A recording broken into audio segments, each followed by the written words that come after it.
Praise the lord. హల్లెలూయా.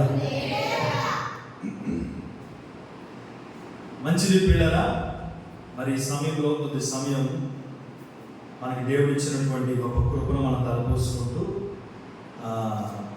దేవుని వాక్యాన్ని విందాం. దేవుని రాకడ అతి సమీపముగా ఉంటుండగా మనం అందరము కూడా వధువు సంఘముగా ఎత్తబడాలి. వధువు సంఘముగా ఎత్తబడి ఆయన రాకడలో ఆయనతో పాటు మనం కొనుక్కోబడాలి అంటే తప్పనిసరిగా కొన్ని అర్హతలు అనేవి మనం కలిగి ఉండాలి. దేవుని యొక్క వాక్యం చెప్తా ఉంది. గడిచిన దినంలో మనం ధ్యానం చేసాం. వధువు సంఘముగా దేవుని రాజ్య వారసులుగా ఆయన రాజ్యంలో మనం ప్రవేశించాలి అంటే ఏ రీతిగా మనం జీవించాలో మిమ్మల్ని అడిగితే మీరు చెప్పలేరు, నాకు ఆ సంగతి తెలుసు. కానీ అప్పుడే మొక్కలు ఏమో అడిగేస్తారేమో అన్నట్టుగా పెట్టారు కదా. గుర్తుంటే మంచిదే, దేవునికి స్తోత్రం. లేకపోతే దానికి ఏం చెప్పలేదు, దానికి 2 స్తోత్రాలు. హల్లెలూయా. ఏదైనా నా పని నేను చేసేస్తున్నాను, మరి వింటున్నారో వినటం లేదో, దాని ప్రకారం నడుచుకోవటం లేదనేది దేవుడికి మీకే తెలియాలి. దేవుడే మనకి సాక్షి. దేవునికి స్తోత్రం. ప్రభునందు పిల్లల వధువు సంఘముగా దేవుని రాకడలో మనం సిద్ధపడి ఎత్తబడాలి అంటే గడిచిన వారిలో ఒక మూలవాక్యం చదువుకున్నాం. ప్రకటన గ్రంథంలో 19వ అధ్యాయం 8వ వాక్యాన్ని మనం చూసినట్లయితే ప్రకటన గ్రంథం 19వ అధ్యాయం 8వ వాక్యాన్ని చదువుకున్నాం. మరియు ఆమె ధరించుకొనుటకు ప్రకాశములను 19వ అధ్యాయం 8వ వాక్యం ప్రకటన గ్రంథం. అదే చదువుతున్నారా? 19:8. అవి పరిశుద్ధుల నీతి క్రియలు, మరియు అతడు నాతో ఈ లాగును చెప్పెను, గొర్రె పిల్ల పెండ్లి విందుకు పిలువబడిన వారు ధన్యులని వ్రాయుము. మరియు ఈ మాటలు దేవుని యథార్థమైన మాటలని నాతో చెప్పెను. దేవునికి మహిమ కలుగును గాక. ప్రభునందు పిల్లరా, దేవుని యొక్క వాక్యాన్ని మనం గమనిస్తే ఇక్కడ చాలా మాటలు ఉన్నాయి. అక్కడ 7వ వచనం నుండి కూడా మనం చూస్తే గొర్రె పిల్ల వివాహ మహోత్సవ సమయం వచ్చినది, ఆయన తన భార్య తన్ను తాను సిద్ధపరచుకొని ఉన్నది. దేవునికి స్తోత్రం కలుగును గాక. ఇప్పుడు వధువు సంఘముగా వివాహ మహోత్సవంలోనికి సంఘము ఎత్తబడాలి అంటే సంఘము సిద్ధపరచబడాలి. సంఘములో ఉన్న ప్రతి ఒక్కరూ కూడా, సంఘం అంటే ఏంటి? కుల సంఘాలు ఉన్నాయి, ఇప్పుడు అనేకమైన మతపరమైనటువంటి సంఘాలు ఉన్నాయి, ఉద్యోగాలు చేసినటువంటి వారికి యూనియన్ సంఘాలు ఉన్నాయి. అది కాదు సంఘం, అది కాదు దేవుడు తీసుకుని వెళ్ళడానికి వచ్చేది. యేసు రక్తము చేత కడగబడి నీతిమంతులుగా మార్చబడి ఎవరైతే ఆయన సంఘముగా చేర్చబడ్డారో అనేకులుగా ఉన్నటువంటి మనం అందరము కూడా, మనందరూ కూడా పిలిచేది ఏంటంటే పిలుపు, మీరు దేవుని సంఘము. సంఘం అంటే కనబడుతున్నటువంటి బిల్డింగు, లేకపోతే పెద్ద పెద్ద కోట్లు పెట్టి కడుతున్నటువంటి బిల్డింగ్స్ కాదు. సంఘం అంటే మనం అందరము కూడా ఏమై ఉన్నాం? దేవుని సంఘమై ఉన్నాం. దేవుని స్తోత్రం. దేవుని అవయవాలుగా ఉన్నామని వాక్యం చెప్తా ఉంది. కనుక ప్రభునందు ప్రియులారా, మనమే దేవుని సంఘం అంటే దేవుడు తీసుకొని వెళ్ళడానికి, ఎవరు తీసుకొని వెళ్ళడానికి వస్తున్నాడంటే ఆయన సంఘాన్ని. అంటే ఈ సంఘం బాలేదు, చిన్న పాప ఉంది, అక్కడ సంఘం బాలేదు, చిన్న రేకులతో ఉంది, అక్కడ సంఘం బాగోలేదు, చిన్న బిల్డింగే ఉంది, అక్కడైతే పెద్ద 10 కోట్లు పెట్టి కట్టారు, ఆ రాష్ట్రంలోనే చాలా ఎక్కువ కోట్లు ఖర్చు పెట్టి కట్టారు, దాన్ని తీసుకొని వెళ్ళడానికి వస్తానని ప్రభు చెప్పలేదు. అలా తీసుకొని వెళ్ళకూడదు. మనమే ఆయన సంఘమై ఉన్నాం. బిల్డింగ్లో లేకపోతే ఉన్నటువంటి వస్తువులు తీసుకొని వెళ్ళడానికి ప్రభు రావటం లేదు. తన స్వరూపమందు తన పోలిక చొప్పున సృజింపబడినటువంటి మానవునికి తన ఆత్మనిచ్చాడు. ఈ విలువైనటువంటి ఆత్మనిచ్చినటువంటి మానవుడు రక్షణ పొందాలని తన ప్రాణాన్ని పెట్టి తన రక్తాన్ని కార్చాడు. ఎవరైతే ఆ రక్షణను ధరించుకుంటారో, ఆ రక్షణ భాగ్యాన్ని పొందుకుంటారో, అటువంటి వారందరినీ యేసు రక్తం చేత కడగబడి ఎవరైతే నీతిమంతులుగా మార్చబడతారో అటువంటి వారందరినీ సంఘముగా కూడి ప్రభువుని ఆరాధిస్తున్నారే, అటువంటి నీతి కలిగిన వారందరినీ కూడా వధువు సంఘముగా పరిశుద్ధులుగా సిద్ధపడినటువంటి ఆయన సంఘాన్ని ఆ గొర్రె పిల్ల వివాహ మహోత్సవంలోనికి తీసుకొని వెళ్ళి వారిని పెళ్లి చేసుకోవటానికి వధువు సంఘాన్ని దేవుడు ఏర్పాటు చేసుకుంటున్నాడు. ఎవరైతే వధువు సంఘముగా సిద్ధపాటు కలిగి ఉంటారో సిద్ధపడినటువంటి వధువు సంఘాన్ని తీసుకొని వెళ్ళడానికి ఆయన మరలా రాబోతా ఉన్నారు. ఇప్పుడు ఇక్కడ ఏమన్నా ఉందంటే ఆయన భార్య తన్ను తాను సిద్ధపరుచుకుని ఉన్నది. వివాహ మహోత్సవంలోనికి వెళ్ళటానికి ఆయన భార్య తన్ను తాను సిద్ధపరుచుకుని ఉన్నది. ఒక వివాహానికి వెళ్ళాలి అంటే సంబంధం కుదిరిన తర్వాత పలానా రోజుని వివాహం పెట్టుకుంటారు. ఆ వివాహాన్ని పెట్టుకునేటప్పుడు జరిపించుకునే ఆ సమయానికి పలానా స్థలానికి వచ్చేయండి పెళ్లి కుమారుడు ఇంటి దగ్గర అనుకోండి. పెళ్లి కుమార్తె ఏం చేస్తారు? ఆ ముందు రోజు నుంచే 2-3 రోజుల నుంచే సిద్ధపాటు కలిగి ఉంటారు. అప్పుడప్పుడే లేచిన వెంటనే వెళ్ళిపోవచ్చు కదా. ఎవరైనా ఇంతవరకు అలా వెళ్ళారా? చరిత్రలో ఉందా అలా వెళ్ళిపోయినట్టు? ఏంటి 2-3 రోజులు బట్టి వాళ్ళ ఇంటి దగ్గర చుట్టాలతో, బంధువులతో, మిత్రులతో, స్నేహితులతో హడావిడి జరుగుతుంది కదా. హడావిడి చేస్తారు. దేని కొరకు? ఆ రోజు జరగబోయే ఆ వివాహానికి ముందుగా వారందరూ కూడా ఎంతో సంతోషంతో సంబరాలు చేసుకుంటూ ఆనందిస్తూ పిండి వంటలు వండుకుంటూ ఆ వివాహానికి ఎప్పుడైతే సమయం ఉందో ఆ సమయానికి వెళ్ళటానికి వారు సిద్ధపడతారు. 10 గంటలకు వివాహం అంటే 12 గంటలకి పెళ్లి కుమార్తె వచ్చింది అనుకోండి, ఎలా ఉంటుంది? కొన్ని మనలోనంటే అడ్జస్ట్ అయిపోతారు. దేవుడిని ఎరగిన ప్రజలు ఉంటారు కదా, మరి వాళ్ళ సాంప్రదాయాలు వారి యొక్క పనితీరు వేరేగా ఉంటుంది కదా. మరి వారి ముహూర్తానికి వారు కూర్చోబెట్టాలి, అంతే కదా.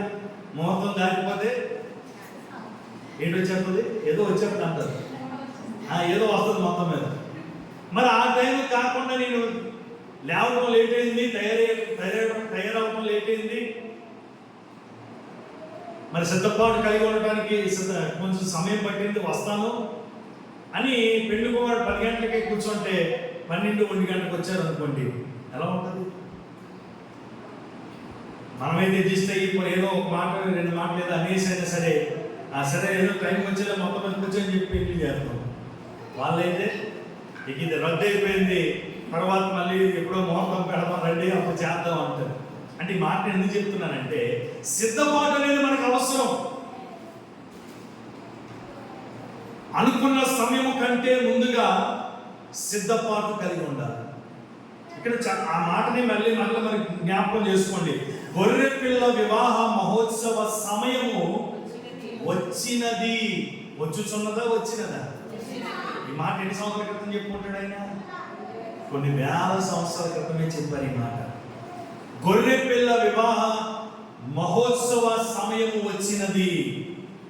సమయం వచ్చింది. ఇప్పుడు సంఘం ఏం చేయాలి? సిద్ధపడాలి. వధువు సంఘముగా సిద్ధపడాలి. సంఘం సమయం వచ్చింది, ఇక సమయం లేదు మిత్రమా, సమయం లేదు. నువ్వు అనుకుంటున్నావేమో ఇంకా ఎప్పుడో ఉందలే సమయం, ఇంకెప్పుడో ఉందలే సమయం అని అనుకుంటున్నావేమో. ఇలా నాలా చెప్పి చెప్పి చెప్పి లోకాన్ని విడిచిపెట్టినటువంటి భక్తులు చాలా మంది ఉండే ఉంటారు. వారి తర్వాత కదా మేము పట్టుకున్నాం, ఇక మా తర్వాత ఏ జనరేషన్ వస్తుందో అప్పుడు దేవుడి రాకడ ఇంకా జరగకుండా ఉంటే, మనం వెంటబడకుండా ఉంటే, ఒకవేళ అప్పుడు కూడా వారు ఇంకా ప్రకటిస్తూనే ఉంటారు. కానీ ఆయన సమయం వచ్చింది. ఇంకో దగ్గర అంటాడు కదా, ఇదిగో ఆయన తలుపు వద్ద నిలవబడి తట్టుచున్నాడు. తట్టుచున్నాడు అంటాడు. ఇంకో దగ్గర ఉంటుంది, ఇదిగో యేసు త్వరగా వచ్చుచున్నాడు. మాట్లాడేవాడు యేసు త్వరగా వచ్చుచున్నాడు. ఈ మాట ఇప్పుడు చెప్పిన మాట కాదు, కొన్ని వేల సంవత్సరాల క్రితం చెప్పినటువంటి మాటే. కానీ అది తరాలు గతించిపోతూ ఉన్నాయి. మన ముందున్నటువంటి తరం గతించిపోయింది, ఆ ముందున్నటువంటి తరం కూడా గతించిపోయింది. ఇంకా ఆయన రాలేదు కదా, ఎప్పుడో వస్తాడులే అని మనకి ధీమాగా ఉండొచ్చు. కానీ ఆయన ఎప్పుడు వస్తారో తెలియదు. కానీ సంఘము సిద్ధపడినప్పుడు వెనువెంటనే ఆయన దిగి వస్తాడు. మేఘాలుడే ఆయన దిగి వస్తాడు తన పిల్లలను తీసుకుని వెళ్ళటానికి, లేదంటే ఆ గొర్రె పిల్లల వివాహ మహోత్సవానికి సిద్ధపడినటువంటి వధువు సంఘాన్ని తీసుకొని వెళ్ళటానికి ఆయన త్వరగా రాబోతున్నాడు. హల్లెలూయా. ఆయన వచ్చేటప్పటికి సంఘం ఎలా ఉండాలంటే సిద్ధపాటు కలిగి ఉండాలి. దేవుని మందిరానికి రావడానికి నీకు సిద్ధపాటు లేదు, దేవుని ఆరాధించడానికి రావడానికి నీకు సిద్ధపాటు లేదు, దేవుని సన్నిధికి వచ్చి ప్రార్థించడానికి నీకు సిద్ధపాటు లేదు. ఈ మాట కఠినంగా ఉందో మీకు హాయి కలిగించేటట్టు మాట్లాడవు. ఎందుకంటే వాక్యం చెప్తుంది, అతడు నా యందు లేదంటే దాని యందు విశ్వాసాన్ని దేవుడు కనుక్కుంటానా అని అంటాడు. ఒకవేళ ఆ విశ్వాసమందు అతడు వెలితీస్తే అతని ఆత్మ యందు నాకు సంతోషము ఉండదు అని వాక్యం చెప్పినట్టుగా ఈరోజు మిమ్మల్ని ఏదో సంతోషపరచడానికో మిమ్మల్ని ఏదో ఆనందింప చేయడానికో మాటలు అవి ఉన్నాయి. అవి దాని గురించి భక్తుడు ఏమంటాడంటే జ్ఞానయుక్తమైన తీయని మాట. ఆ జ్ఞానయుక్తమైన తీయని మాటలు మాట్లాడితే, మిమ్మల్ని పొగిడితే, మీకు సాల్వ్ వేసి సన్మానం చేస్తే, ఒక దండేసి మీకు దండం పెడితే మీరు అనుకున్న దానికంటే ఎక్కువ ఇచ్చేసి, అయ్యగారు మా గొప్ప అయ్యగారండి, మా అయ్యగారు చాలా మంచోళ్ళండి, ఎవరండి చేశారు, మాకు సన్మానం ఎవరు చేయలేదండి అని అంటారు. కానీ వాక్యం ఏమని చెప్తుంది తెలుసా? మనుషుని ఎదుట ఘనముగా ఎంచబడినది దేవుని దృష్టికి అది అసహ్యమైనది. నువ్వు దేవుని దృష్టికి గనుడిగా ఎంచబడాలనుకుంటున్నావా, మానవ దృష్టిలో గనుడిగా ఎంచబడాలనుకుంటున్నావా? ఒకసారి ఆలోచన చేసుకో. అవేమి కూడా ఇక్కడ సంఘంలో ఉండవు. ఈ దేవుని సంఘంలో అవేమి కూడా ఉండవు. మనం అందరము కూడా ఎవరి చేత గణపరచబడాలి అంటే దేవుని చేత గణపరచబడాలి. హల్లెలూయా. చాలా మంది అనుకుంటారు కదా మనుషుల చేత గణపరచబడాలని. దానివల్ల మనకి ఉపయోగం లేదు, దానివల్ల మనకి ప్రయోజనం లేదు. అలా గణపరిస్తే, మనుషులు ఎదుటి నేను గణపరిస్తే నువ్వు ఉప్పొంగిపోతావు. నీ భక్తి జీవితం నాశనం అయిపోతుంది, ఆత్మీయతను కోల్పోతావు. ఇక ఎప్పుడు దేన్ని ఆశిస్తావంటే ఘనతనే ఆశిస్తావు. అందుకని ఇటువంటి ఆత్మీయ సంఘాల్లో ఎక్కడో కూడా వాటికి చోటు ఉండదు. అలాగే గణపరచొద్దా, మూడు వాక్యాలు చెప్తారు కదా, అలాగే ఉంది కదండి గణపరచాలని. ఎందుకు? దానివల్ల ఉపయోగం ఏముంది మనకి? దేవుని గణపరచాలి, దేవుని చేత ఘనత పొందాలి. ఆమేన్. హల్లెలూయా. ఎంత గణపరచబడినా ఇక్కడ అన్నీ కూడా పోతాయి. కానీ దేవుని చేత గణపరచబడితే మనం చనిపోయేటప్పుడు చూడండి, స్టెఫన్ అంటే చనిపోయినప్పుడు గొప్ప ఘనకార్యం చేశాడు. అసలు స్టెఫను ఏమైనా లోకంలో గణపరచబడ్డాడా అంటే ఒక పరిచారకుడు, పరిచర్య చేసేవాడు, పరిశుద్ధులకు ఆహారాన్ని వడ్డించేవాడు. అయినప్పటికీ సువార్త ప్రకటించి దేవుడి వైపు అనేకులు త్రిప్పటానికి ఒక సాధనముగా వాడబడినప్పుడు రాళ్ళతో కొట్టి చంపేటప్పుడు ఆయన మరణమైనప్పుడు అంట పరలోక సింహాసనము మీద నుండి ప్రభువు లేచి నిలబడ్డాడు.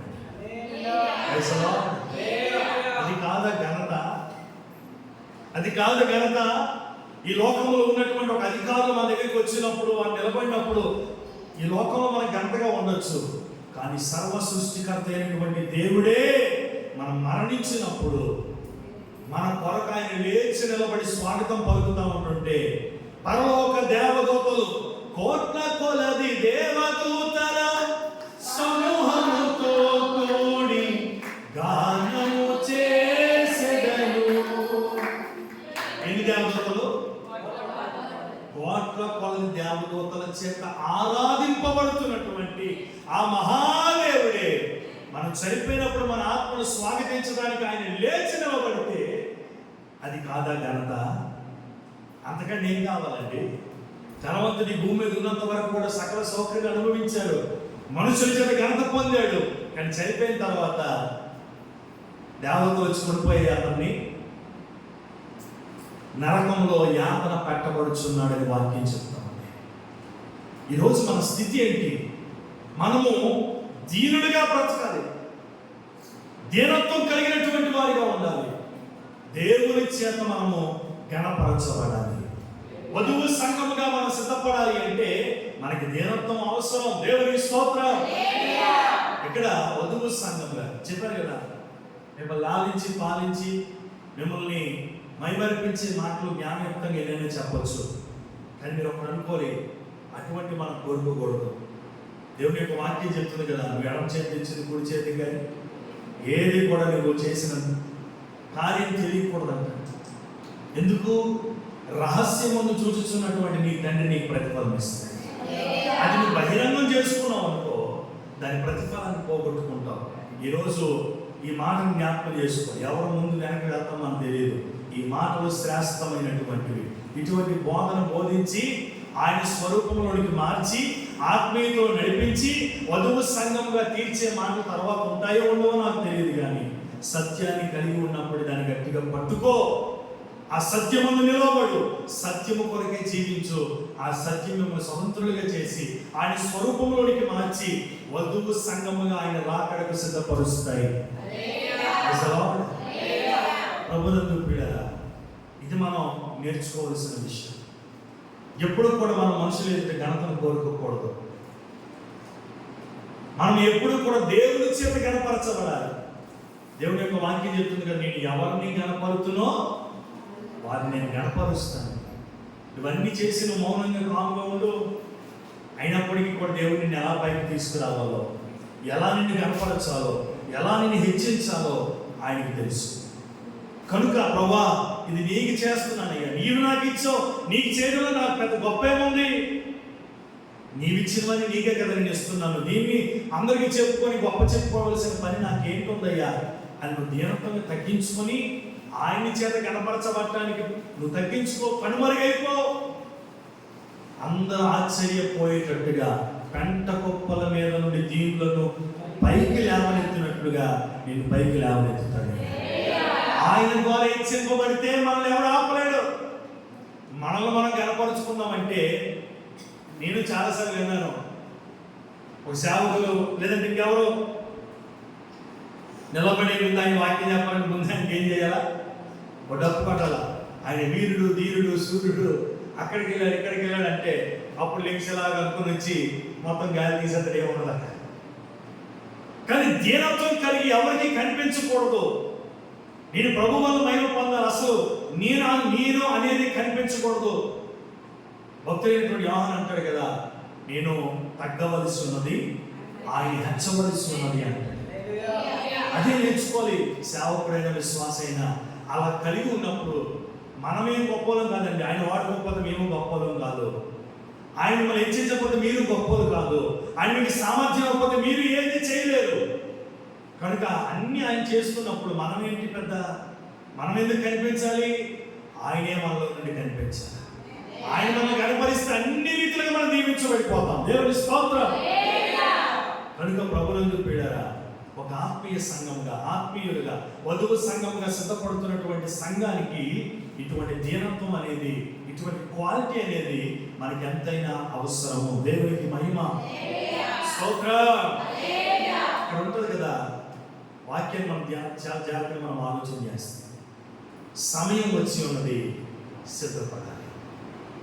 మాకు నేర్పినటువంటి అనుభవాలు, సిద్ధపడకుండా పరదాలు కూడా వేయించేవారు కాదు, సిద్ధపడకుండా డ్రమ్ము కూడా కొట్టేవారు కాదు, కొట్టనిచ్చేవారు కాదు, సిద్ధపడకుండా మైక్ పట్టుకుని పాట పాడనిచ్చేవారు కాదు,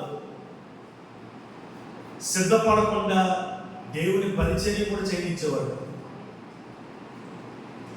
పరిచర్యకు సిద్ధపాటు అవసరమైతే, ఒక పాట పాడటానికి, ప్రార్థించడానికి, ప్రభుని ఆరాధించడానికి సిద్ధపాటు అవసరమైతే, శాశ్వత కాలము మనం యుగయుగాలు దేవునితో ఆనందించే నిత్యమైనటువంటి రాజ్యంలోనికి ప్రవేశించడానికి మనకి ఇంకెంత సిద్ధపాటు అవసరం? దేవునికి స్తోత్రం. మనకి ఇంకెంత సిద్ధపాటు అవసరం ఆలోచన చేయండి. ఒక స్థలానికి మనం చెప్పాను కదా, పెండ్లి కుమార్తె పెండ్లి కుమారుడిని వివాహం చేసుకోవడానికి ఆ స్థలానికి వెళ్ళడానికి అంత సిద్ధపాటు కలిగి వెళ్ళేటప్పుడు దేవుడి దగ్గరికి రావడానికి నీకు ఎంత సిద్ధపాటు ఉంది? నేను ఎవరి గురించి మాట్లాడాను, మీకు మీరుగా పరీక్షించుకోవాలని చెప్తున్నాను. ఈ మాట పరీక్షించుకోలేదో నీ అంత దౌర్భాగ్యుడు మరొకరు ఉండడు. సరి చేసుకోలేదో, దాని నుండి విడుదల పొందలేదో నీ వర్ధిల్లవు. అతిక్రమములను ఒప్పుకొనిన వాడు ఏమవుతాడు? ధన్యుడు అవుతాడు, కనికరించబడతాడు. దాన్ని కప్పుకుంటే అది నీకే నష్టం. అతిక్రమములను దాచిపెట్టువాడు వర్ధిల్లడు. నీవు వర్ధిల్లాలి అంటే, దేవుని కనికరాన్ని పొందాలి అంటే, నీవు దీవించబడాలి అంటే తప్పక నీ అతిక్రమములను నీవు ఒప్పుకోవాలి. దేవుని ఎప్పుడు ఒప్పుకోవాలి? దేవుని వాక్యం వెల్లడవుతున్నప్పుడే, ఆ మాట నీ హృదయానికి తాకుతున్నప్పుడు, ఆ మాట నీ జీవితాన్ని బాగు చేసేదిగా ఉన్నప్పుడు, ఆ మాట నిన్ను ఆశీర్వదించేదిగా ఉన్నప్పుడు, ఆ మాట అది నీ కొరకే అయినప్పుడు నువ్వేం చేయాలంటే, ప్రభా నా అతిక్రమమేది, నా పాపమేది, నా దోషమేనాయనా అని ఎవరైతే ఆ వాక్యంలోనే ఒప్పుకొని కన్నీరు కాల్చి ప్రభుని స్తుతిస్తూ వాక్యాన్ని వింటా ఉంటుంటారో వారి జీవితాలు ఆశ్చర్యకరంగా మారిపోతాయి. ఆ హృదయంలో ఉండే భారం తొలగిపోతుంది. స్తుతించుకుంటూ దేవుని వాక్యాన్ని వినాలి. దేవుని వాక్యం నీతో మాట్లాడుతునేటప్పుడు, నీ దోషములను ఎత్తి చూపుతున్నప్పుడు, నీ అతిక్రమం గురించి దేవుడు మాట్లాడుతున్నప్పుడు వాటిని గురించి కన్నీరు కాల్చి అక్కడే నువ్వు ఆయన పాదాలు కడిగి నీ అతిక్రమములకు అక్కడే నువ్వు పరిహారం ఉందేవంటే నువ్వు ధన్యుడు అయిపోతావు. ఎవరో చూస్తున్నారు, ఎవరో వింటున్నారు కాదు. యెహోవా ధర్మశాస్త్రం నందు ఆనందించు అన్నాడే. ఆనందించినప్పుడు ఏమొస్తాయి? ఆనంద బాష్పాలు వస్తాయి. అయ్యో ప్రభువా, నన్ను బాగు చేయడానికి, నన్ను దీవించడానికి, నన్ను ఆశీర్వదించడానికి నీవు మాట్లాడుతున్నావయ్యా అని కన్నీటితో ఆయన పాదాలు పట్టుకొని ఎవరైతే పరిశుద్ధపరచబడటానికి, రూపాంతరపరచబడటానికి ఇష్టపడతారో వారందరినీ దేవుడు వధువు సంఘంగా మారుస్తాడు. వారి పరివర్తనలో తీసుకుని వస్తాడు, రూపాంతరపరుస్తాడు, ఆయన స్వరూప్యాన్ని ఇస్తాడు. వారి యొక్క అపవిత్రమైనటువంటి, అపరిశుద్ధమైనటువంటి ఆ స్థితి నుంచి వారిని విడిపించి పరిశుద్ధులుగా మారుస్తాడు. ప్రభునందు పిల్లరా, ఇప్పుడు సమయం వచ్చింది, సిద్ధపాటు కలిగి ఉండాలి. సిద్ధపాటు లేకుండా నువ్వు దేవుణ్ణి వధువు సంఘముగా మార్చబడలేవు, లేదంటే వధువు సంఘముగా ఆయనతో పాటు ఎత్తబడలేవు. మీరు న్యాచురల్గా ఒకసారి ఆలోచన చేయండి. సమయం ఉంది, నేను సిద్ధపడకపోతే ఎలాగా అని మీరు ఒకసారి ఆలోచన చేయండి. పెండ్లి సమయము ఆసన్నమైంది. ప్రభు త్వరగా తీసుకుని వెళ్ళడానికి, తన పిల్లలమైనటువంటి మనందరినీ కూడా తీసుకుని వెళ్ళడానికి ఆయన త్వరగా రాబోతూ ఉన్నాడు. ఆయన వచ్చేటప్పటికి మనం అందరం కూడా రెడీగా ఉండాలి. బుద్ధి కలిగిన కన్యకలు, బుద్ధి లేని కన్యకల గురించి మనం చదువుకుంటాం. చాలాసార్లు ఆ మాటలు విన్నాం. పెండ్లి కుమారుడు రానే వచ్చినప్పటికీ ఎవరైతే బుద్ధి కలిగి తమ దివిటీలను వెలిగించుకొని సిద్ధంగా ఉన్నారో వాళ్ళు లోపలికి తీసుకొని వెళ్ళి పెండ్లి విందులో కూర్చోబెట్టాడు. అది వరకే సిద్ధపడి తమ దివిటీలు ఆరిపోయిన తర్వాత నూనె కొరకు వెతుక్కుంటూ వెళ్ళి మొత్తం మీద నూనె సంపాదించుకొని వచ్చి అప్పుడు తలుపు కొడతా ఉన్నారంట. సరే, వారు చాలా సమయం బట్టి నా గురించి వేచి ఉన్నారు కదా, చాలా సమయం బట్టి నా కోసం వారు కాచుకొని ఉన్నారు, నేను వచ్చే సమయానికి వారి దివిటీలు ఆరిపోయి పాపం కొనుక్కోవడానికి వెళ్ళారు కదా అని చెప్పి వారిని కనికరించలేదు. దేవుని కనికరం మనం ఎప్పుడు పొందుకుంటామో తెలుసా? సమయానికి సిద్ధపాటు కలిగి ఉన్నప్పుడే. ఈ మాట అర్థం కాని వారు స్తోత్రం చెప్పండి, అర్థం చేసుకోండి.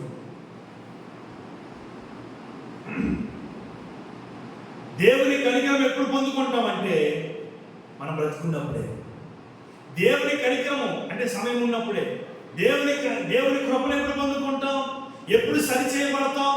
ఎప్పుడు నీతిమంతులుగా మార్చబడతాం అంటే ఆయన నీకు ఆయుష్కాలం ఇచ్చాడే.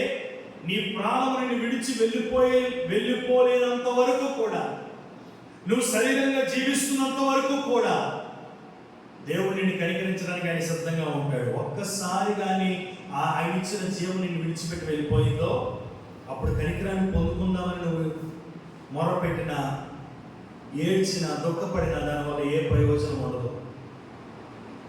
ధనవంతుడు ఏం చేశాడు? భూమి మీద ఉన్నంత వరకు కూడా హ్యాపీగా ఎంజాయ్ చేశాడు.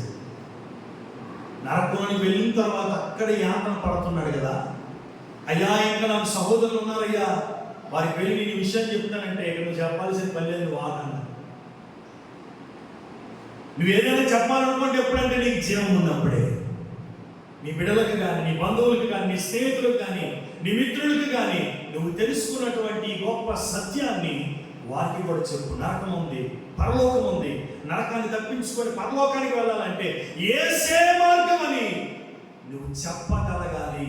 నరకానికి వెళ్ళిపోయిన తర్వాత కాదు, నీలో జీవం ఉన్నంత వరకు, నీలో ఊపిరినంత వరకు, దేవుడిని నీ భూమి మీద సజీవునిగా నిలబెట్టినంత వరకు పరలోకం ఉంది, నరకం ఉంది. పరలోకాన్ని తప్పించుకొని నరకాన్ని తప్పించుకొని పరలోకానికి వెళ్ళాలంటే యేసే మార్గం, ఏకైక మార్గం యేసే, యేసే, యేసే అని నీ ప్రాణం ఉన్నంత వరకు నువ్వు చాటి చెప్పాలి. అలా చెప్పకుండా నరకానికి ఒకసారి వెళ్ళిపోయిన తర్వాత ఆ ధనవంతుడు కేకలు వేసినట్టుగా అక్కడ కేకలు వేసి చెప్తామంటే అది కుదరదు. కనుక సమయం వచ్చింది, సిద్ధపాటు కలిగి ఉండాలి.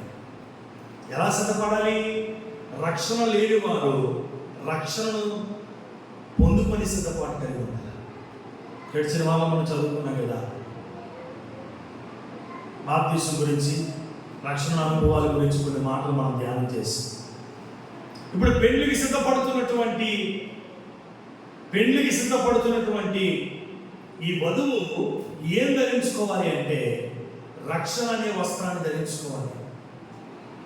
చూడండి, పెళ్లికి సిద్ధపడుతున్నటువంటి వారు కొన్ని నెల రోజుల నుంచో, 10 రోజుల ముందు నుంచో, 15 రోజుల ముందు నుంచో వాళ్ళు ఏం చేస్తారంటే వస్త్రాలు ఆ రోజు పెళ్లికి ఏం వేసుకోవాలి, మధ్యాహ్నం ఏం వేసుకోవాలి, అయిపోయిన వెంటనే ఫోటోకి ఏం వేసుకోవాలి, ఒక్కొక్క దానికి ఒక్కొక్కటి వారు తీసుకొని సిద్ధపడతారు కదా.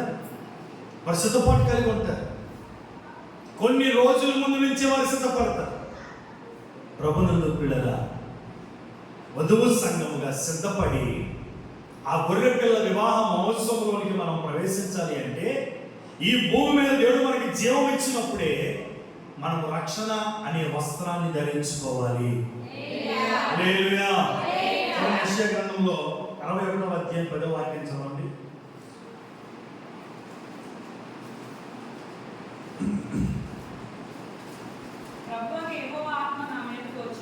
ప్రభువగు యెహోవా ఆత్మ నా మీదకు వచ్చి ఉన్నది, అభిషేకించెను, నలిగిన హృదయం కలిగిన వారిని దృఢపరచుటకును, చెరలో ఉన్న వారికి విడుదలను,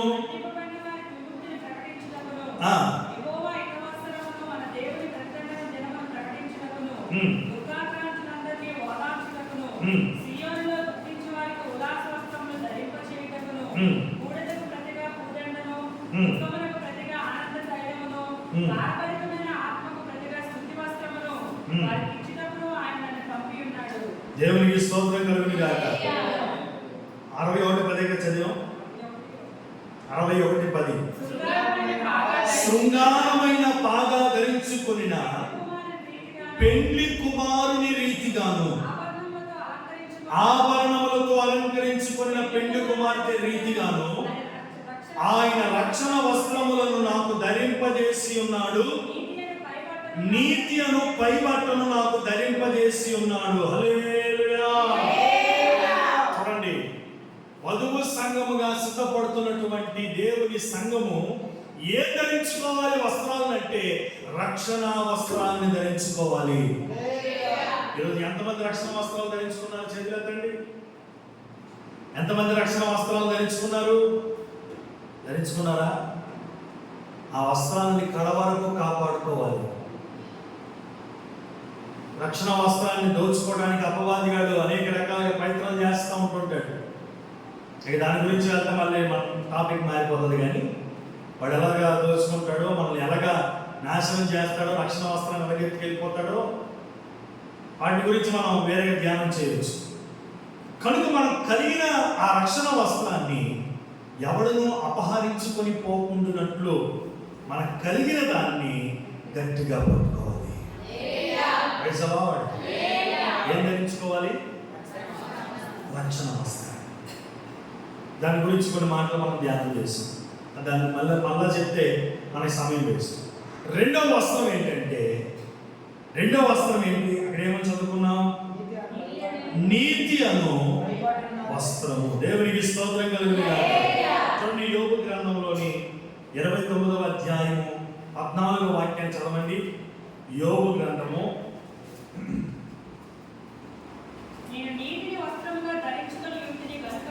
నేను నీతిని వస్త్రముగా ధరించుకొని ఉంటిని గనుక దేవునికి స్తోత్రం కలుగునుగాక. 29:14 మళ్ళా చదవండి మాట. నేను నీతిని వస్త్రముగా ధరించుకొని ఉంటిని కనుక అది నన్ను ధరించును. నా న్యాయ ప్రవర్తన నాకు వస్త్రమును పాగాయు ఆయను. హల్లెలూయా. ఇక్కడ యోబు అంటా ఉన్నాడు, నేను నీతిని వస్త్రముగా ధరించుకొని ఉన్నాను. వధువు సంఘముగా గొర్రెపిల్ల వివాహ మహోత్సవంలో మనం ప్రవేశించాలి అంటే వధువు సంఘం ఏం ధరించుకోవాలి? రక్షణ వస్త్రాన్ని ధరించుకోవాలి. ఇంకేం ధరించుకోవాలి? నీతి అనే వస్త్రాన్ని ధరించుకోవాలి. కొన్ని మాటలు క్లుప్తంగా మనం ధ్యానం చేసుకుందాం. రోమిలికి రాసిన పత్రిక చదవద్దు. నీతిమంతుడు లేడు, ఒక్కడును లేడు, దేవుని యొక్క వాక్యం చెప్తా ఉంది. మరి మనం ఎలా నీతి వస్త్రాలు మనం ధరించుకుంటాం? మనలో నీతి లేదు కదా, మనుషుడు దుర్నీతిపరుడు కదా, మనుషుడు అబద్ధికుడు కదా, మనుషుడు అసహ్య కార్యములు చేయవాడు కదా, మనుషుడు నీచమైనటువంటి వాడిని ఆది కాండంలోని 6వ అధ్యాయంలో మనం చదువుకుంటాం. మనుషుని యొక్క ప్రవర్తన అంట దేవుని దుఃఖింపజేసింది. వాడి చెడు ప్రవర్తన, చెడు నడవడిక, వారు చేసినటువంటి ఆ దుర్నీతికరమైనటువంటి కార్యాలను బట్టి నీతిమంతులైన దేవుడు బాధపడ్డాడని, సంతాపము నొందాడని వాక్యం చెప్తా ఉంది. రోమిలికి రాసిన పత్రికలోనికి వచ్చేటప్పటికి అక్కడ వాక్యం ఏమని చెప్పిందంటే నీతిమంతుడు లేడు, ఒక్కడును లేని వాక్యం చెప్తా ఉంది. మరి మనం ఎలా నీతి వస్త్రాన్ని మనం ధరించుకుంటాం అంటే మనం నీతిమంతులుగా మార్చబడ్డ కొరకై యేసు ప్రభు వారి లోకానికి వచ్చారని చెప్తా ఉంది. చూడండి, కొరింథీయులకు రాసిన పత్రికలో, కొరింథీయులకు రాసిన మొదటి పత్రిక 6వ అధ్యాయం 11వ వాక్యాన్ని చదవండి. 6వ అధ్యాయం 11వ వచనం. మీలో కొందరు అట్టివారై ఉంటిరి గాని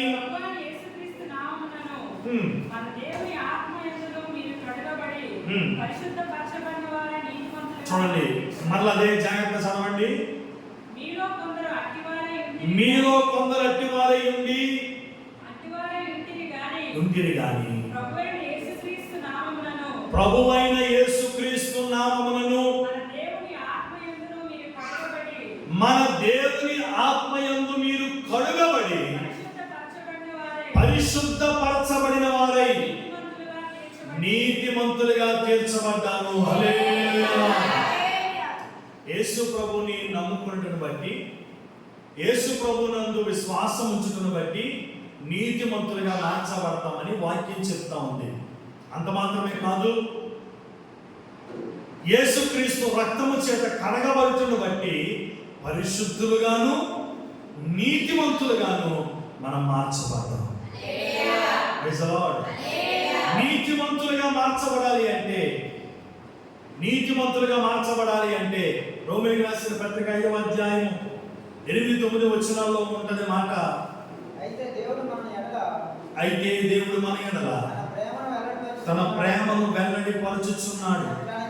ఎట్లంటే మనం ఇంకనూ పాపులమై ఉంటుండగా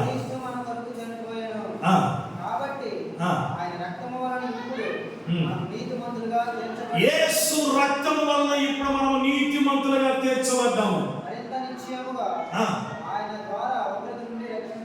ఆయన ద్వారా ఉగ్రత నుంచి మనము రక్షింపబడ్డాము. హల్లెలూయా. నీతిమంతులుగా యేసు రక్తము చేత మనం తీర్చబడ్డాము. నీతిమంతులుగా మార్చబడిన వాడు ఉగ్రత నుంచి తప్పించుకున్నాడు. క్లుప్తంగా మనం తెలిసిన మాటలే.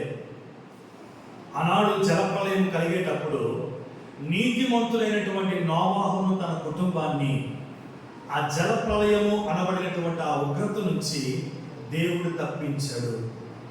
అక్కడ ఉంటుంది కదా, నీతిమంతుడైన నోవాహు తన కుటుంబము వాడలో ప్రవేశించారు అని వాక్యం చెప్తా ఉంది. నీతిమంతులు ఉగ్రత నుంచి తప్పించుకుంటారు. ఇంకో దగ్గర ఉంటుంది కదా, దేవుడు అంటాడు, అబ్రహాము దేవునికి ప్రార్థన చేసేటప్పుడు సొదొమ గొమొర్రా పట్టణాన్ని దేవుడు ఆ అగ్ని గంధకముల చేత నాశనం చేస్తున్నటువంటి సందర్భంలో ఆ దేవుని ఉగ్రతలో నుంచి తప్పించబడట కొరకు అబ్రహాము దేవునితో అంటాడు, ప్రభువా దుష్టులతో పాటు నీతిమంతులను కూడా నీవు నాశనం చేస్తావా అని వారిద్దరి మధ్య కొన్ని సంభాషణ జరిగిన తర్వాత దేవుడు అంటాడు కదా, 10 మంది నీతిమంతులు నా పట్టణాన్ని నాశనం చేయకుండా కాపాడుతాను అన్నాడు. అంటే దేవుని ఉగ్రతలో నుంచి తప్పించబడాలి అంటే ఆ పట్టణంలో ఆ ప్రాంతంలో ఎవరు ఉండాలి? నీతిమంతులు ఉండాలి. ఈనాడు ఎంతమంది నీతిమంతులను బట్టి యేసు రక్తము చేత కడగబడి నీతిమంతులుగా మార్చబడినటువంటి దేవుని పిల్లలను బట్టి ఇంకా దేవుని ఉగ్రత అది విస్తరించకుండా ఏమవుతుందంటే ఆగుతూ ఉంది. అక్కడక్కడ భయంకరమైనటువంటి పరిస్థితులు ఏర్పడిన దేవుని పిల్లలు నీతిమంతులు చేసిన ప్రార్థన ద్వారా ఆ ఉగ్రతను దేవుడు ఆపివేస్తూ ఉన్నాడు. ఒక నీతిమంతుడు ఎక్కడ ఉంటే ఆ పట్టణానికి ఆశీర్వాదకరమైన వాక్యం చెప్తా ఉంది. ఈరోజు నువ్వు సామాన్యమైనటువంటి వ్యక్తివి కాదు. యేసు రక్తము చేత నువ్వు కడగబడ్డావంటే నీవెవరు? నీతిమంతుడు. నీవెక్కడ ఉంటే అక్కడ ఆశీర్వాదం ఉంటుంది. నీవెక్కడ ఉంటే అక్కడ దేవుని ఉగ్రత తప్పించబడుతుంది. నిన్ను బట్టి దేశము కాపాడబడుతుంది. స్తోత్రం కలుగును గాక. ప్రభునందు పిల్లరా, నీతిమంతుడికి దేవుడు అంత కృపనిచ్చాడు. అక్కడ ఉన్నటువంటి ప్రజలందరూ కూడా ఆ జలప్రళయంలో కొట్టుకుని పోయారు, నాశనం అయిపోయారు, ఉగ్రతలో తప్పించుకోలేకపోయారు. కానీ నీతిమంతుడైన నోవహు తన కుటుంబము ఆ జలప్రళయము అనబడే ఆ ఉగ్రత నుంచి వారు తప్పించబడ్డారు. యేసు ప్రభు వారు కూడా ఈ లోకానికి వచ్చి మన కొరకు రక్తాన్ని కాల్చి మనల్ని కాపాడింది దేని కొరకు? చూడండి, 4వ అధ్యాయం 25వ వచనం ఉంటుంది. ఎందుకొరకు యేసు ప్రభు ఈ లోకానికి వచ్చి మన కొరకు ప్రాణం పెట్టాడు? రోమిలికి రాసిన పత్రిక 4:25. ఆయన మన అపరాధముల నిమిత్తము అప్పగించబడి మనము నీతిమంతులుగా తీర్చబడుటకై ఆయన లేపబడ్డాడు. చెప్పబడి చాలా ప్రైజ్ ఇచ్చినప్పుడు స్కూల్లో పడతారు కదా, అలా పడుతున్నారు. చాలు చాలా శుద్ధించండి.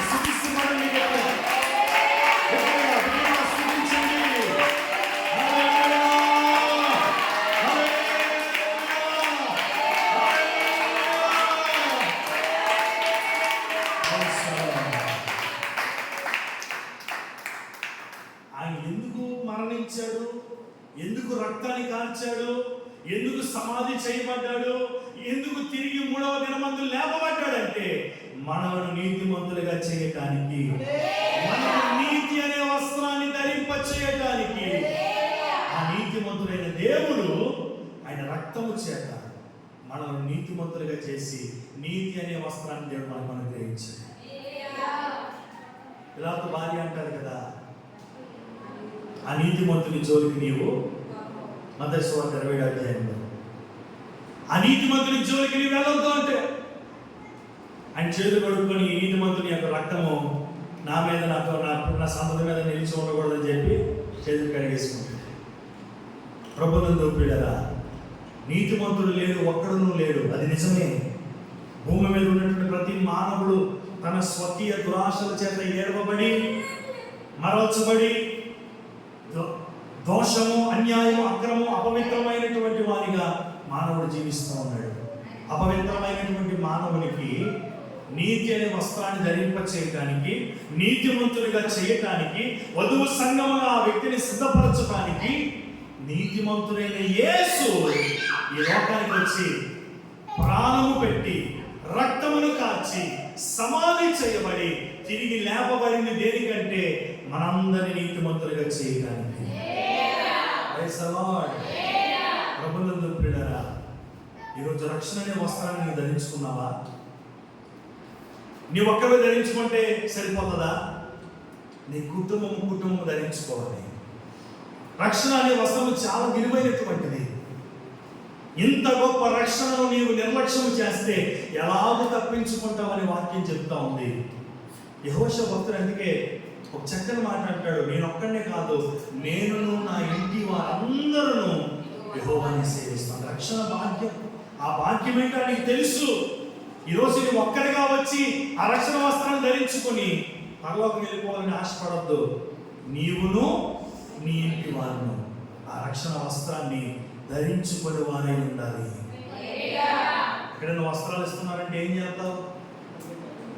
ఎక్కడైనా వస్త్రాలు పంచుతున్నారు అనుకోండి, ఏం చేస్తావు? నువ్వు ఒక్కడవే నీకు కావాల్సిన బట్టలు ఏరుకొని వెళ్ళిపోతావా? మరేం చేస్తావు? నిజం చెప్పండి. మా ఇంట్లోని మా పాప ఉంది, మా బాబు ఉన్నాడు, మా నాన్న ఉన్నాడు, మా అమ్మ ఉన్నది, మా అక్క ఉన్నది, మా తమ్ముడు ఉన్నాడని ఎవరెవరు ఉన్నారో అందరూ గుర్తు పెట్టుకొని వాళ్ళకి ఈ సైజు సరిపోద్ది, వాళ్ళకి ఈ సైజు సరిపోతుంది అని చెప్పి ఏరుకొని పట్టుకుని అంతావే. మరి నువ్వు ధరించుకున్నటువంటి రక్షణ వస్త్రం నీ ఒక్కరికి సరిపోతుందా?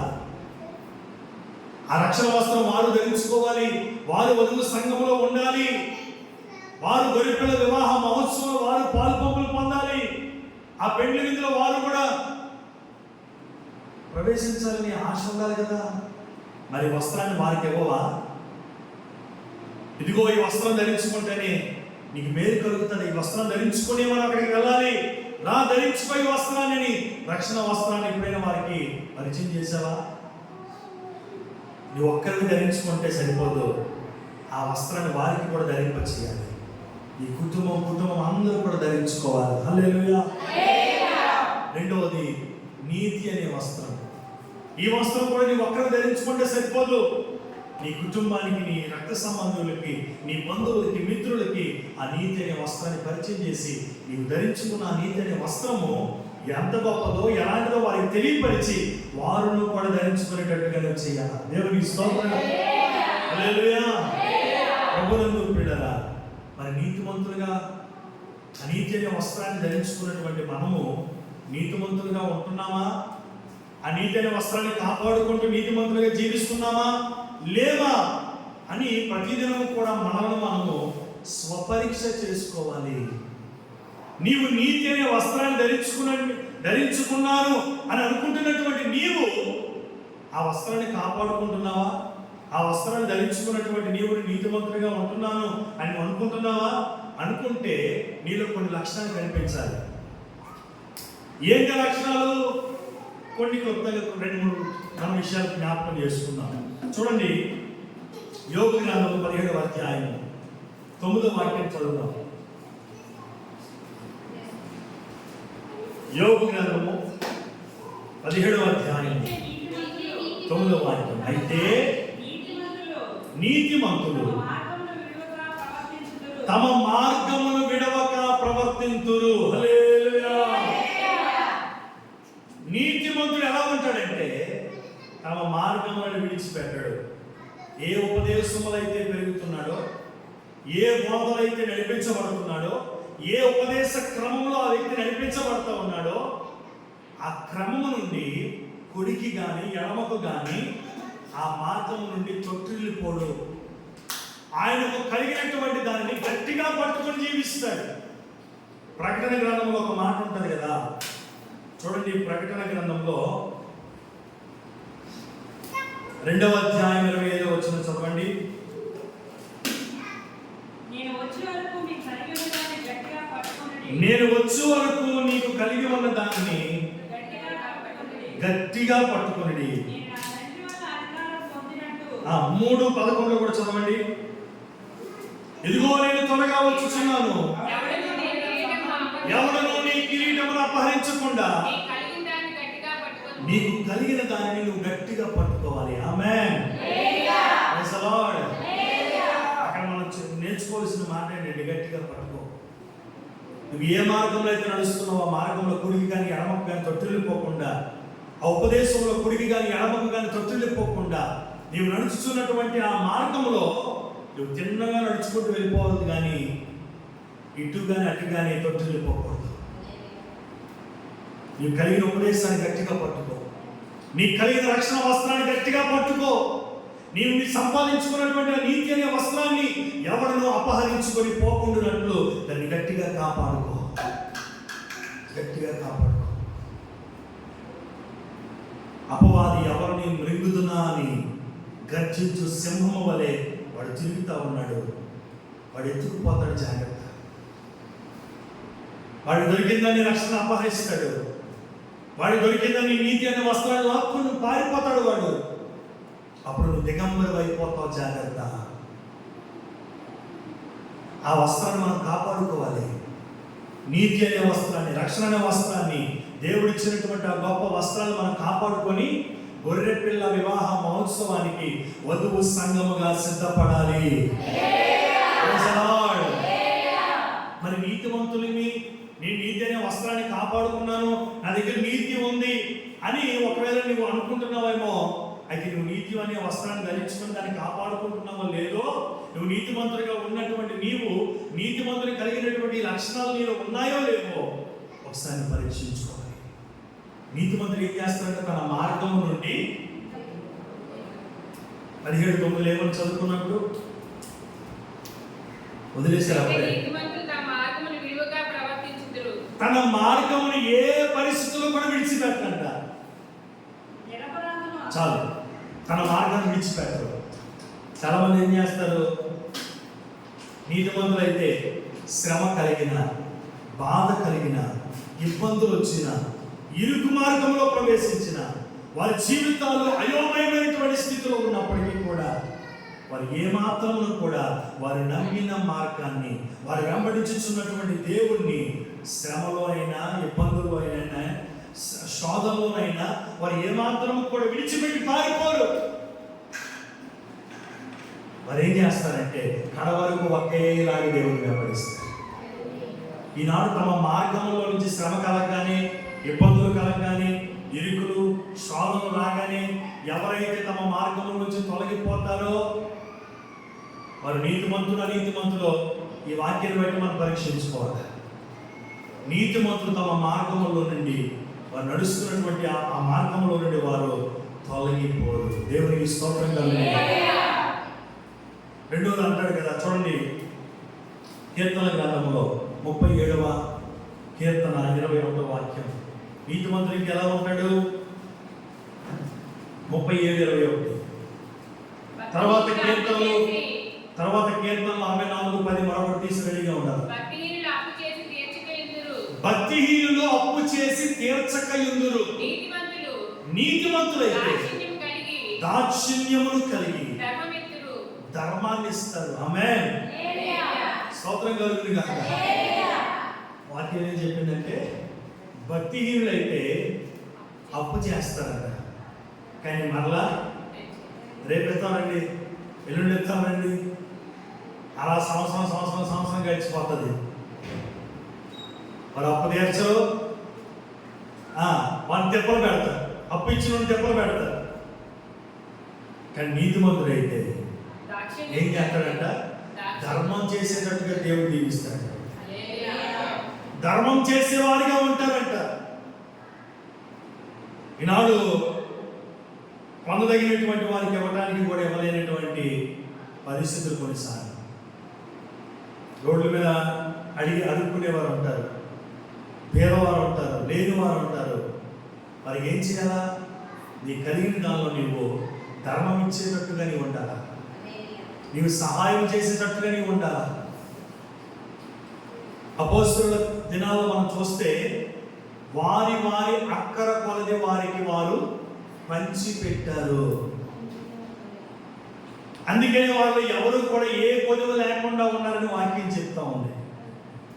దేవుని ఇష్టం. వాళ్ళు భేదం లేరంట. కారణం ఏంటి? కలిగి ఉన్నవారు లేని వారికి పోషిస్తూ నడిపించారంట. వారికి ధర్మం చేశారు, వారికి క్షేమాన్ని చూశారు, వారి దగ్గర ఉన్నటువంటి వాటిని వారికి ఇచ్చి వారిని ఆనందింపజేశారు. అందుకని వాళ్ళు భేదం లేకపోయారు. దేవునికి స్తోత్రం. వాక్యం చెప్తుంది కదా, ఏమైనా వాక్యం చెప్తుంది? భక్తిహీనులైతే అప్పు చేసి అప్పు తీర్చరు, నీతిమంతులైతే ధర్మం ఇస్తారు. ఈరోజు ఈ విషయాన్ని నేను ఎందుకు చెప్తున్నానంటే, నువ్వు నీతిమంతుడిగా ఉన్నావో లేవో ఈ వాక్యాన్ని బట్టి నువ్వు పరీక్షించుకోవాలని. నువ్వు అప్పు చేసి అప్పు తీర్చకపోతే నువ్వు నీతిమంతుడు కాదు, నువ్వు భక్తిహీనుడివి. అప్పు అప్పు తీర్చకపోతే వారి గురించి వాక్యం ఏమని చెప్తుంది? భక్తిహీనులు అలా చేయరంట. నీతిమంతులైతే వారు సమృద్ధి కలిగి ఉంటారు, అనేకులకు ధర్మం ఇస్తారు. Praise the lord.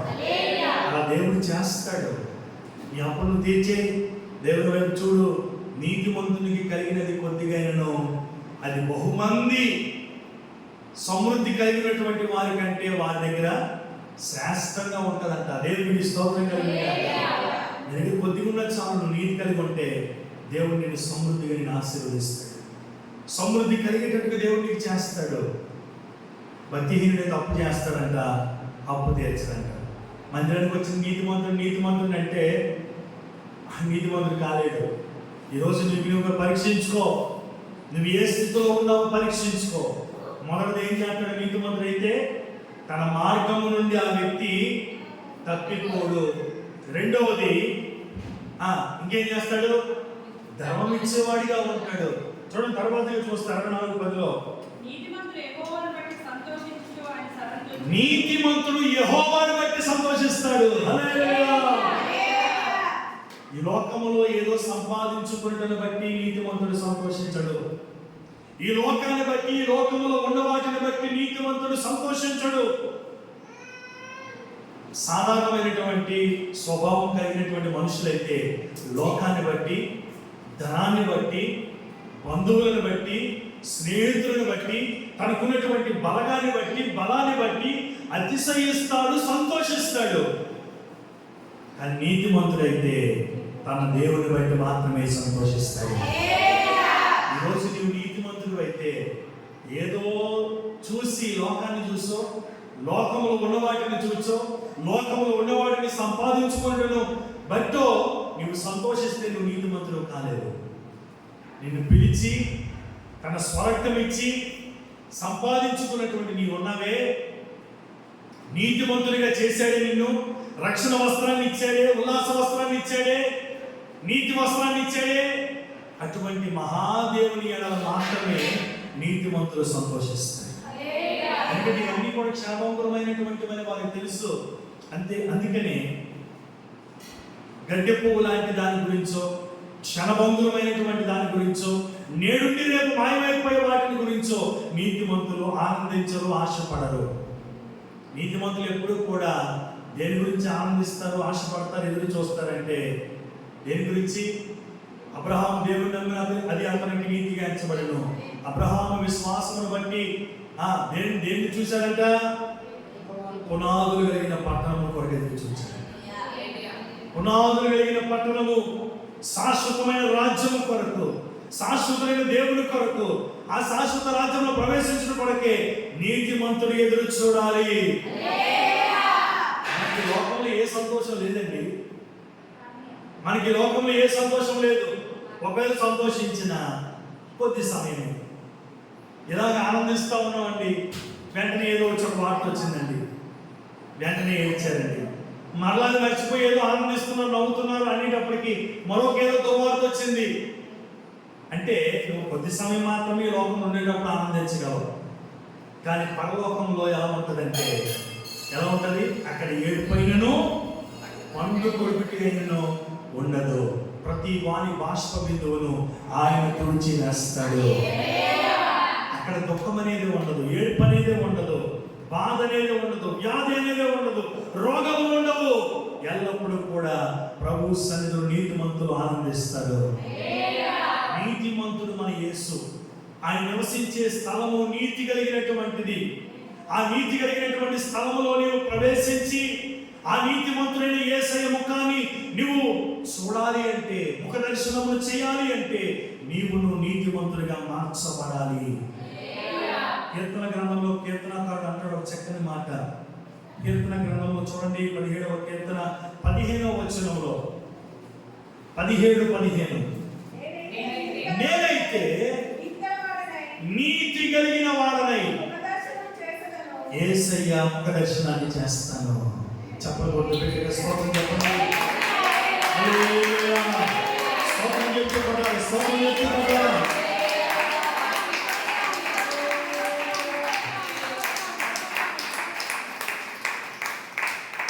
నేనైతే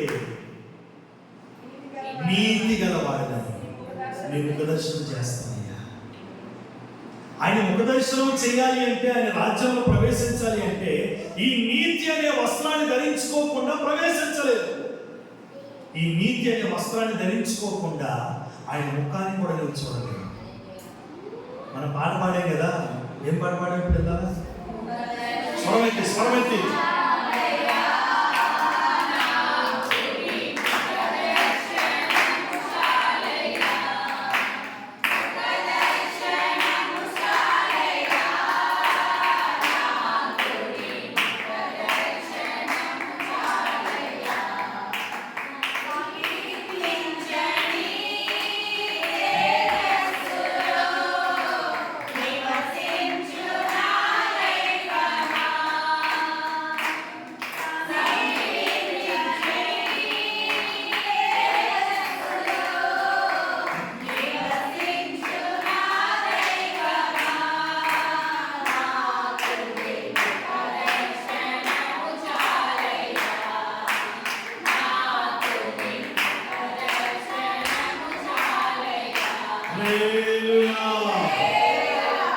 ఆశ ఉంది కదా, లేదా పాట రాశారు కాబట్టి పాడుతున్నారు.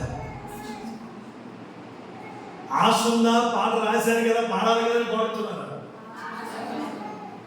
ముఖ దర్శనం చేయాలి.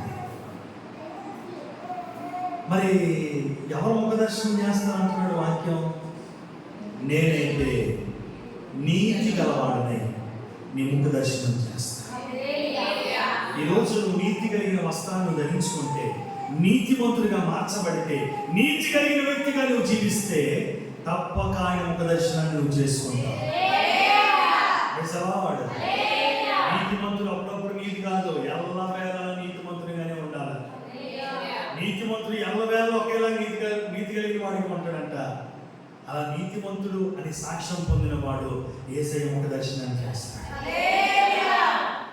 నా డాడీ చనిపోతున్న ఆ వారదినాలు అంటే మంగళవారం అనుకుంటాను. మంగళవారం అంతకంటే ముందు 10 రోజుల ముందే అనుకుంటాను. 10 రోజుల ముందే మరి వ్యోలాకి చెన్నకి ఒక దర్శనం వచ్చింది. ఏంటి? చనిపోయినటువంటి ఒక అక్క ఉన్నారు. అక్క కూర్చొని ఉన్నారంట. ఆ పక్కన డాడీ బైబిల్ పట్టుకుని నిలబడి ఉన్నారంట. మరి ఆత్మీయ తల్లి గారు ఆవిడ చెప్తా ఉన్నారంట, అతను డాడీని చూపించి ఇతడు నీతిమంతుడు, ఇతడు పెద్దవారినైనా చిన్నవారినైనా ఒకలాగే ప్రేమించేవాడు, ఒకలాగే గౌరవించేవాడు, ఇతడు నీతిమంతుడమ్మా, చాలా మంచి వ్యక్తి అని ఆ వ్యక్తిని గురించి ఆయన చనిపోతున్నటువంటి కొన్ని దినాల్లో 10 రోజుల ముందు ఆ విషయాన్ని నాకు అప్పుడే చెప్పింది.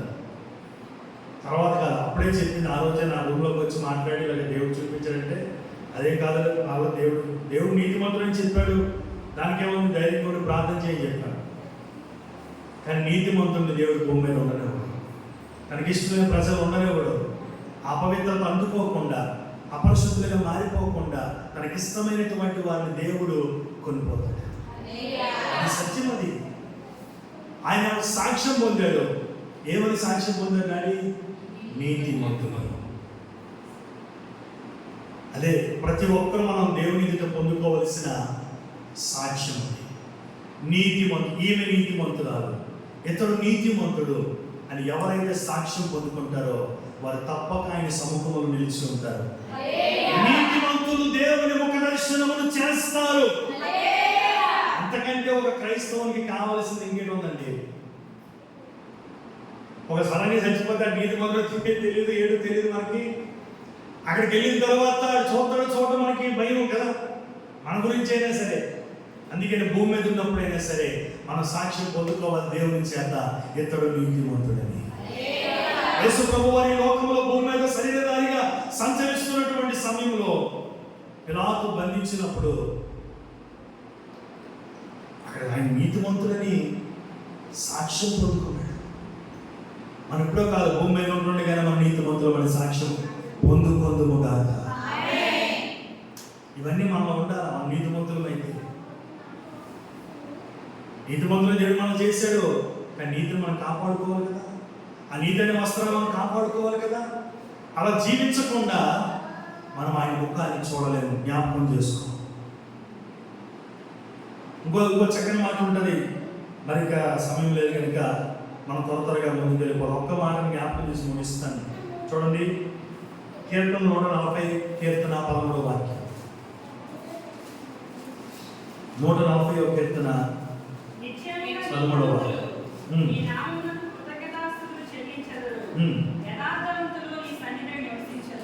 మళ్ళా చదవండి.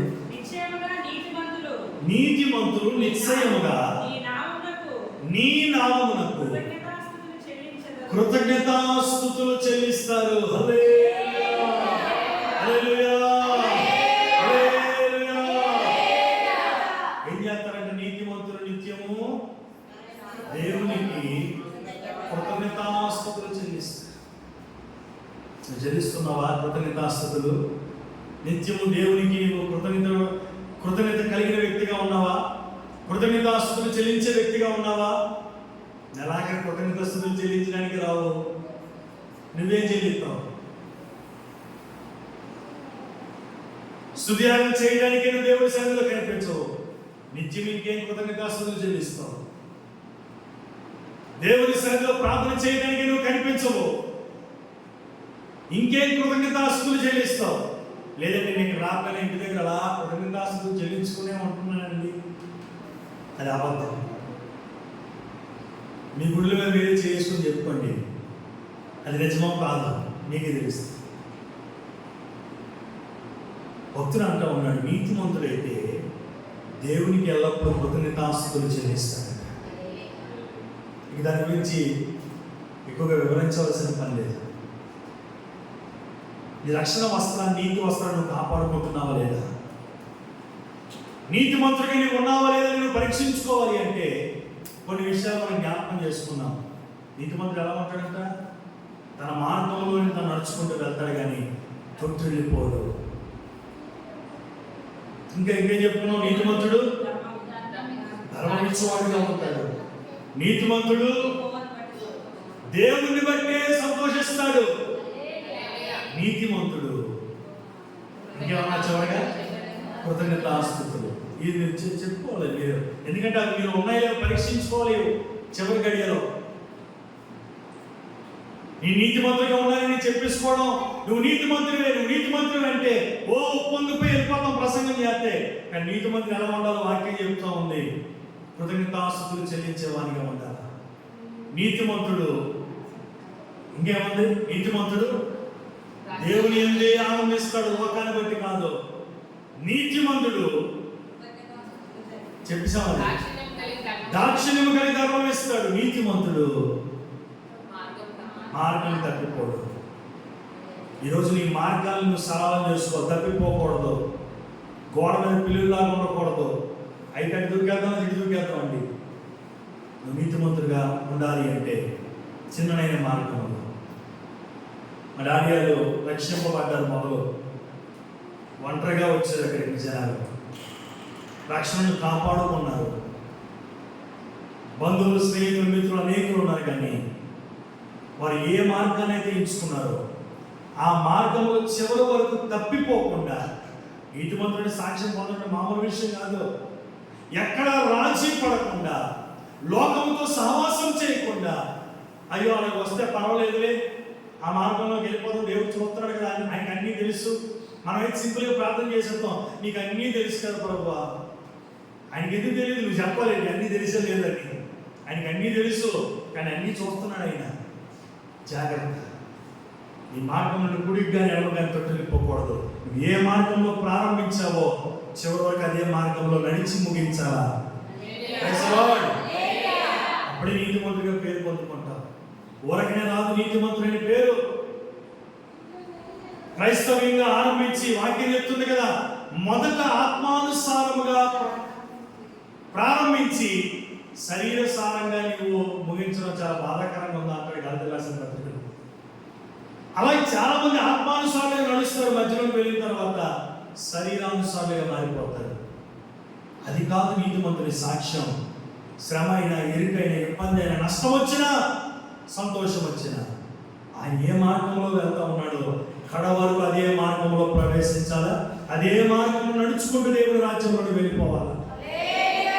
దేవునికి స్తోత్రం. అలా స్ట్రిక్ట్ గా వెళ్తుండేటప్పుడు చాలా మంది విడిచిపెడతారు, చాలా మంది వద్దనుకుంటారు, చాలా మంది నిందలు వేస్తారు. పట్టించుకోవద్దు. అలా నడుచుకుంటూ వెళ్ళి అనేకుల్ని మనం చూసాం కదా.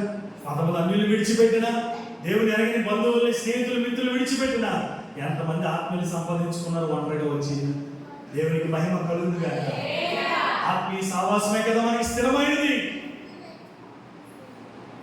ఇంకా అంతకంటే గొప్ప భాగ్యం ఏముంది? చాలా మంది వాళ్ళు విడిచిపెట్టలేరు, అవసరమైతే ఆత్మీయులను వదిలేస్తారు, అవసరమైతే ఆత్మీయ సహవాసాన్ని వదిలేస్తారు. కానీ ఈ లోక క్షణభంగురమైన అవసరాలు తీర్చుకుంటూ కొరకు వాటి అందరూ పరిగెడతారు. నువ్వెలా నీతిమంతుడు? నీలో నీతి ఎక్కడ ఉంది? దేవుని కొరకు దేనినైనా సరే విడిచిపెట్టి నువ్వు ఏ మార్గంలో అయితే నడవటం ప్రారంభించావో చివరి వరకు అదే మార్గంలో నడవగలిగితే నువ్వు నీతిమంతుడివే. తప్పక నీతిమంతుడిగా నువ్వు పేరు పొందుకుంటావు. ఆమేన్. నీతిమంతుడి పేరు ఊరకనే రాదండి. ధర్మం ఇచ్చే మనసు నీకు ఉండాలా, సహాయం చేసే మనసు నీకు ఉండాలా.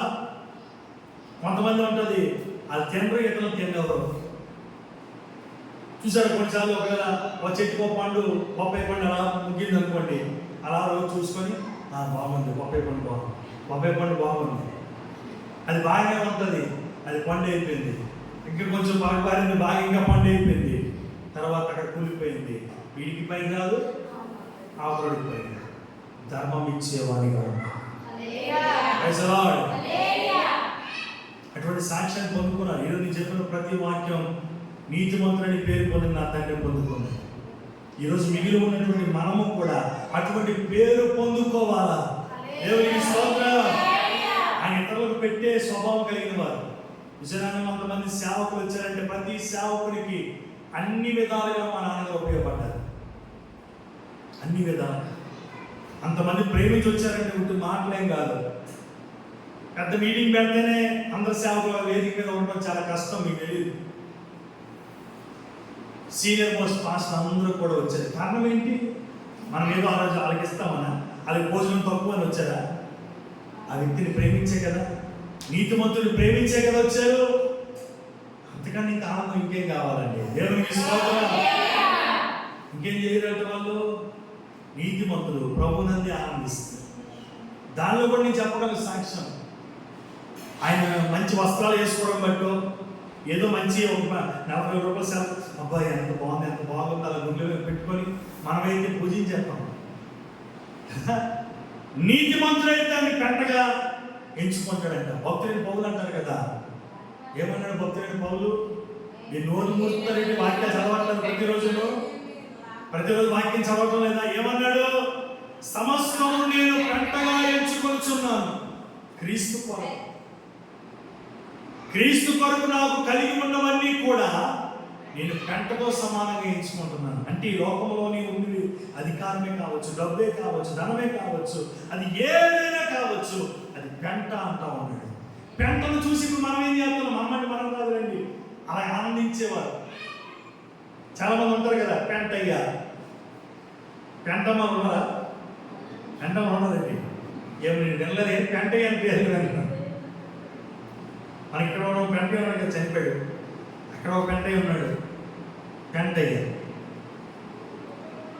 పెంటను చూసి ఆనందించుకోవడం. భక్తులు ఏమన్నాడంటే అది పెంటతో సమానం. పెంట మీద ఏముంటాయి? చెత్త చెదారం పనికిరాలు అన్నీ కూడా ఉంటాయి. బర్త్డే అయినప్పుడు అక్కడికి వెళ్ళి కేక్ కట్ చేయి, పెంట దగ్గరికి చేస్తావా? నీకు వివాహ దినం లేకపోతే ఇంకేదో దినం వచ్చింది, పెంట దగ్గరికి వెళ్ళి పెంట వేసుకుని కూర్చొని అక్కడ కేక్ కట్ చేసి భోజనం తింటావా? పెంట పక్కన కూర్చొని భోజనం చేసి చూద్దాం ఎలా ఉంటుందో. పెంటను ఎలా ఉంటుందంటే అసహించుకుంటాం. ఈ లోకంలో ఉన్నదంతా కూడా అలాంటి పెంట. నువ్వు ఎంత సంపాదించినా, ఏం కలిగి ఉన్నా, ఏదున్నా అది పెంటతో సమానంగా ఎంచుకోవాలా. భక్తులు అలా ఎంచుకున్నారు. ఈ లోక సంబంధమైన దాని గురించి వారు ఆనందించలేదు.